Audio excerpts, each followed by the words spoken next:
Today, Mark and I are going to be risking it all to get footage of some of Florida's top predators. These include the bull shark, the hammerhead shark, and even the tiger shark. We're loaded up on chum and we're ready to go.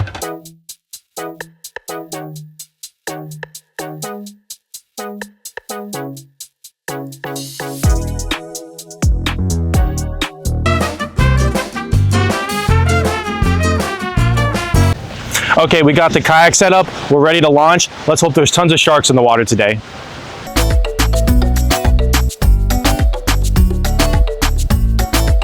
This is Mark and I trying to hook up out there to the buoy.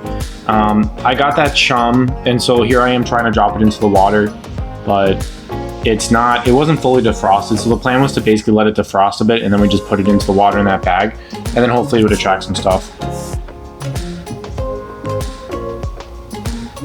Which it did not, but it did attract some things. Yeah, I know. I feel like if you're being like concerned about, like, if you're being concerned about getting bit by a shark in Florida, we've done this 3 times now. Not any sharks. Yeah, but it is kind of concerning though, because from an environmental perspective, there should be a lot more sharks. Yeah. Like, weren't you saying somebody's dad works in this and they couldn't see any sharks? Yeah, like people go like shark fishing for like scientific research and they haven't been able to like catch any because they just haven't found them. And we thought with the warmer waters this time that we would see more, but we still didn't see any. We did see some off the when we were in Jupiter. Yeah, Jupiter has a large bull shark population. Here in Fort Lauderdale, you're mainly going to see nurse sharks, and you might see like some Caribbean reef sharks. And then in this frame right here, what are we looking at? So the bottom 2 fish, those are Bermuda chubs, and then the top ones are ballyhoo. Ballyhoo are like really good bait fish, so we could try to catch those with that cast net. No, but we used them. Remember that one time we were trying to feed the fish with ballyhoo? Oh yeah, we did. We still didn't get anything. Yeah, we still didn't get anything.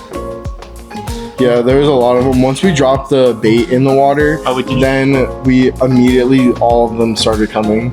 Yeah. Who took this video, you or me? You did, because when we filmed this video, I was sick, so I couldn't dive down at all because I literally went underwater a little bit and I was like, my ears. Well, the problem with me too is like so Mark's really good at equalizing when we're like scuba diving or snorkeling. Mark can equalize without blowing out air, he just swallows, but for some reason with me, I have to really like hold my nose, blow out like kind of air and to equalize, but by the time I hit the bottom, I lose all this air. Yeah, so we didn't get the longest videos this time. So like by the time I get to the bottom, I'm already like on a half tank of air. So luckily I was able to get some good shots at it. Yeah, so this one right here, this is a yellow spotted stingray.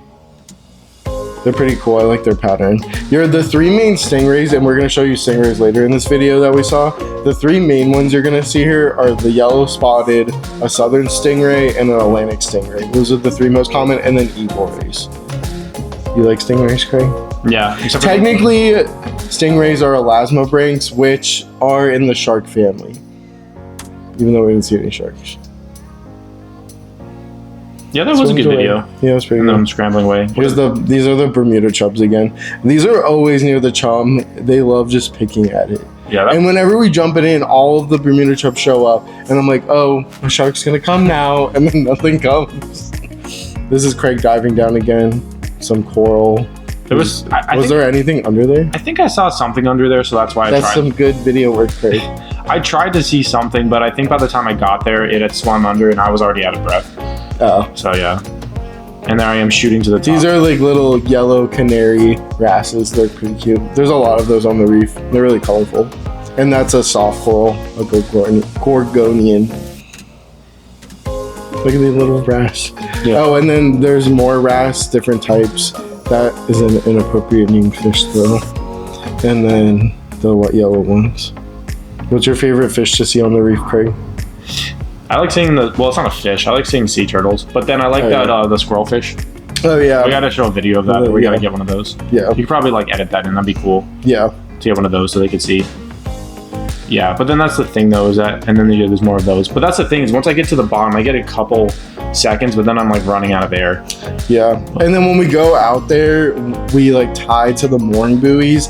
Oh, here's a little scrawled filefish. They have pretty cool markings on them. They have like blue little like squiggle lines, and they actually have this little modified fin. It's kind of like a spine on their head, and they could go into the reef rock and then stick the spine up, and it kind of anchors them into the rock. Yeah, I was trying to keep up with him, but he was fast. Yeah, we always see a lot of these when we go. They're cool though. Yeah, there he is again. Yeah. It's cool how they use like their two fins, like kind of like a stingray, but like horse vertically.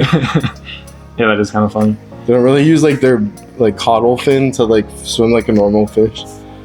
Look at him. Look at his little eye. And look at his mouth. Yeah, they're funny looking. What was Craig was trying to blow O-rings. Oh yeah, that's with right. the bubbles. That did not work. You can't do it. I could do Why it. would you put that? It looks so stupid. No. It doesn't look cool. Oh, we got what is that fish? Mullet to like try to attract sharks too, but they weren't coming, so then we just started dropping some mullet in, and all the Bermuda chubs started eating it. That's kind of a cool video. Yeah, they're ravenous.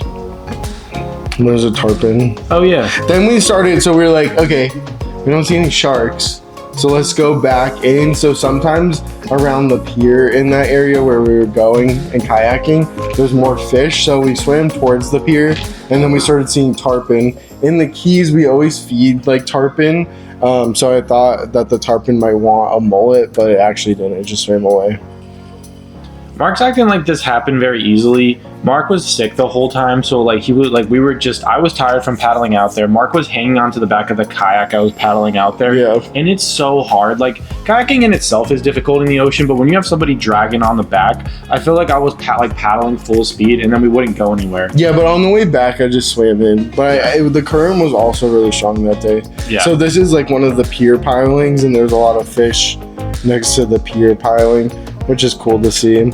Those are some rainbow parrotfish. Rainbow parrotfish, they eat coral and they produce the sand on the beach. I think they produce about 10,000 pounds of sand every year. Huh. Wait, what'd you say? They eat like coral Mhm. and then they digest it and they poop out sand. Huh. So like our beaches are made from parrotfish poop. I didn't know that. Yeah. Is that the only fish that does that? Oh wait, it's not Yeah. here. Yeah, that's the only fish that does it? Yeah. Oh, okay. So if those fish stopped, we wouldn't produce any more sand. No, sand comes from other places. Sand comes from other I was places. about to say, I'm like, Yeah. it all can't be reliant on. No, yeah. fish. It's just like in like the Caribbean, that's where it comes from. Oh, yeah, and then this is the stingray Mark was talking about. Mark couldn't go down and get a video because, like I said, he was sick, so his ear was hurting. But he was stressing me out because he kept being like, you can't go above it because of obviously what happened to the crocodile hunter. They can aim with their barbs, and the video doesn't show it, but this was a big stingray. It was big. Like it probably had what, like at least a 4.5 wingspan, 4 to 5 foot. 4 to 5 wingspan, and there was two of them like chilling on the bottom next to each other. This is a southern stingray, so this is another common stingray that we see here. But the southern stingrays get like really big. Some I've seen like with like a 6 foot wingspan. Like they get really big. But Mark was stressing me out because he kept being like, they can hear your heartbeat, they can aim for it, so they really can. But the problem is that the way that the stingray was positioned is that the current was pushing me towards it. So I was afraid if I got like too close to it, the current would push me over it, and I would be like in perfect striking zone. So I tried to just kind of hover around it. This one's kind of far away, but he's about to eat this, right? This is one. Yeah. So we started throwing the mullet towards them, and then this one actually came and gobbled it up. Yeah, and then I went back up, and then this one I actually got close to him, but you could see I came in front of it, so that way I wasn't gonna be pushed over him. It's kind of giving me the side eye right there. It's kind of funny. Yeah. But yeah, he was cute. Yeah, they really actually like the mullet a lot. And there's the other one. So like the one that was eating, and you see the eyes of the other one, where you see that mullet at the bottom. That is another southern stingray. I didn't even see that. Oh, so maybe you were really close. Oh my god, I didn't even see that one. The other one. Wait, that's one right. Wait, That one right. That's the one right there. I didn't see that. Oh. That's terrifying. I didn't see that. I thought there was only one. And you're like, oh, there's just another dead fish on the ground. No, I No, saw that's that its two eyes. I really didn't know that till you just told me right now. Oh. I'm not even lying. Like I didn't even Yeah. like now that you say it, I see it. But that I would have gone over that too. Then Oh yeah. that's terrifying. You really can't see. He needs to be more observant in the ocean. That's messed up. It's not Now I messed see- up. That's really what they do. Okay, but you didn't tell me there were two. I just thought I was looking out for that one. Oh. I just swam See, over. look. Oh yeah, you did it because that's it right there. I'm literally swimming over it because I didn't see that one. I only saw the one that wasn't covered in sand. I'm dead. That's terrifying. Okay, well, those were all the fish that we saw. Yeah, and there's been all sweaty. Well, not sweaty, cover all sandy and wet. Yeah. The thing that's annoying too is that this part, just pause it. Well, the part that you're about to see where I'm kind of talking, trying to close out the video, there was a whole group of like 30 snorkelers. Oh, you can see them behind. You can see them behind us, yeah. So we were like trying to stand there and take this video, and they all just looked at us like we were weirdos because Mark had like the camera on the gimbal, and I was standing there soaking wet with my little like mic. But I don't care. It is what it is.